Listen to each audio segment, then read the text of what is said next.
16 du règlement intérieur de l'Assemblée nationale mu xamal la ne vice-président yi quel que soit nu ñu toll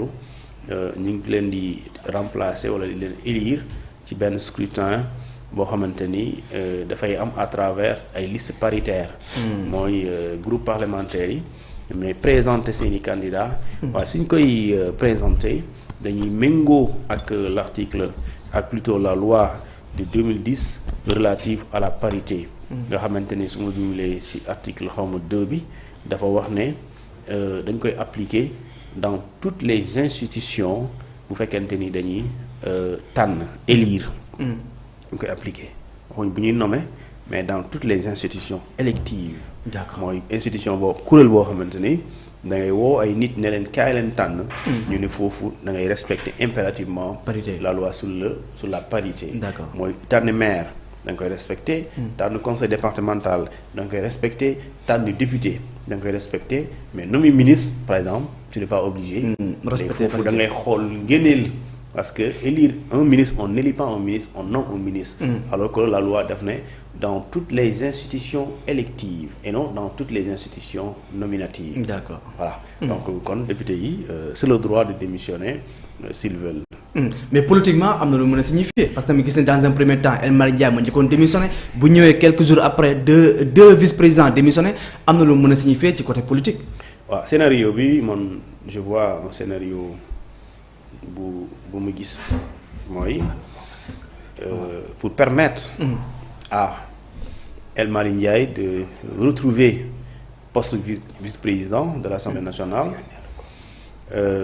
bu ko retrouver ñoom ñu ut keneen koo xamante ni moom mooy rek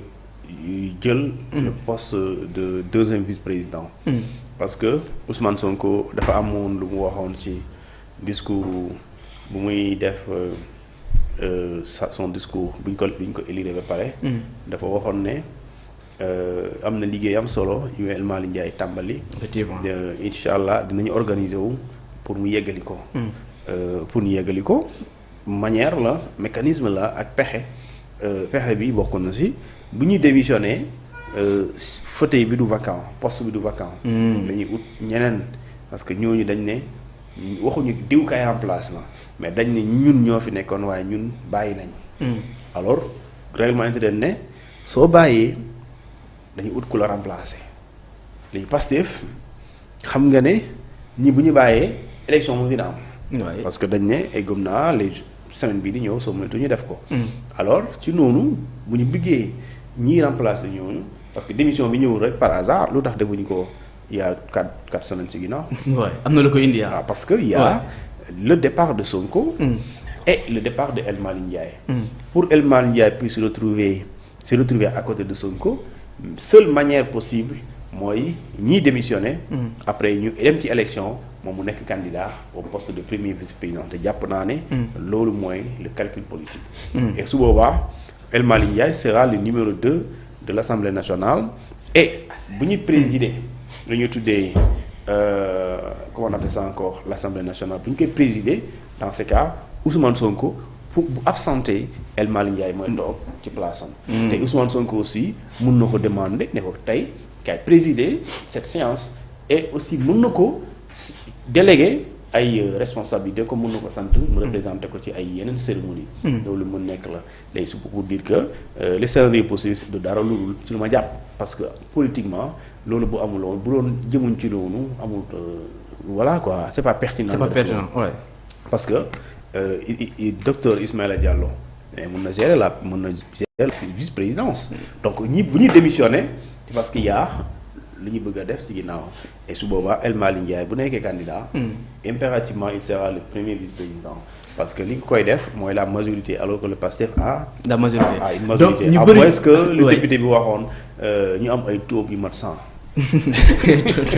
puisque 11 la wax à moins que ñu am mën na romb 11 si les députés mat nañu 100 les taux foofu moom mën na cool mais ñu bëri lu ñuy xalaat depuis tout à l'heure mooy que ne indiwaat El Malick Ndiaye def ko vice-président yaa ngi koy évoqué sànq donc jàpp nga ne c'est une possibilité waaw lu possibilité la bien sûr parce que lenn la bëgg-bëgg la benn mooy moom mu bëgg ko mu nangu ko parti mu bëgg ko ñu nangu ko parce que loolu dans tous les cas élection day am waaw léegi élection bu amee dinañ ut ko remplacer bu dee ñoom dañoo bëgg scénario Sonko El Malick Ndiaye loolu mënoo ñëw rek Sonko ne kaay toog. bien sûr fu mu jaar assemblée nationale député yi voté bu ñu voté ba pare bu gagné mu occupé poste vice président bu njëkk bi. léegi nag su boobaa loolu am na lu ñu ci wundu. am na ci wundu waaw politiquement. alors nous sommes aussi avec Saa Wolof Ceddo bi Saa dama lay bàyyi nga nuyoog les internautes avant ngay dugg ci waxtaan bi. nuyu naa leen mbaa ñu ngi ci jàmm. jërëjëf. sant bu baax alors yaa ngi ñuy fekk ñu waxtaanee li nga xam ne ni ñeel na démission wu Cheikh Thioro Mbacké ak Ismaïla Diallo ci seen poste vice président de l'Assemblée nationale politiquement acte boobu am na lu mu mën a signifier. waaw fi mu ne nii game bi moom ku ci nelaw yow mal xiyaam comme disait Waly Diouf Bodian. xam nga dafa am ñoo xam ne dañ doon pexe te pexe yoo xam ne nag di wut feneen kiir laay fu dul ci suñ borom. yàlla nee na xamal na sa pexe yooyu mel na ni pexey jargoñ. te nee na jargoñ yoo xam ne day vanté wu di titre fu nekk ne am na kër te moom mënut a tabax kër ñëw na tabax ko ni ci kër jàmbur rek la mën a tabax. moo tax nag suñu borom ne te nag la maison la plus fragile c'est celui de l'araignée ca Laaya ja muy 29e surat di Ankabut suñ borom dafa ne wax inna awxanal baytal ankabuti loolu mooy li nga xam ne moo ci am mais boo xoolee Ousmane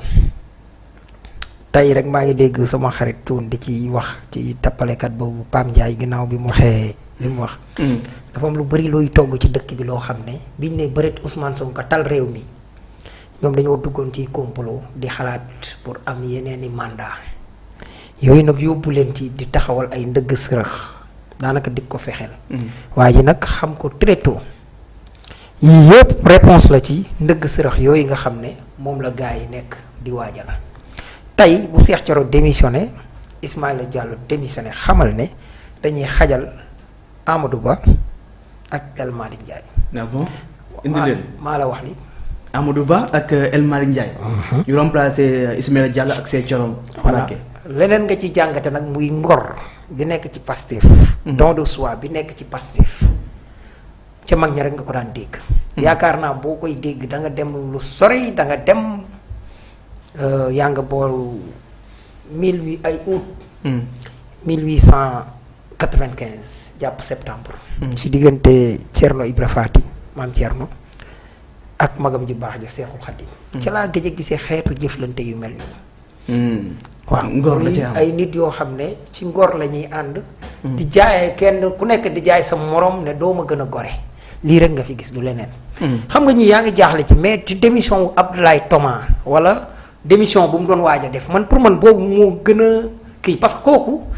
lan lay am budul don de soi après xam nga Momar Talla Ndao moo ko Ousmane Sonko ñoo suspendre ndoo seen ay poste député ñu ñëw taxaw kii Ismaïla Wane remplacé ko suppléé ko kële Abdoulaye Thomas Faye suppléé ko Ousmane Sonko bi muy ñëw da ngaa gis ne Ismaïla Wane moom moo ñëw dafa ñëw jëlaat yëfam mais boo xoolee Momar Talla Ndao te Ousmane Sonko bu du woon ak li projet bi laaj daanaka du duggaat assemblée. mën naa dem rek toog mais projet bi moo laaj mu nekk président assemblée pour des gens yoo xam ne danañ ñëw bu ci cuun yegsee surtout ci côté justice bi foofu mooy gën a baax ma indi fa lu tax mais tegal foofu sa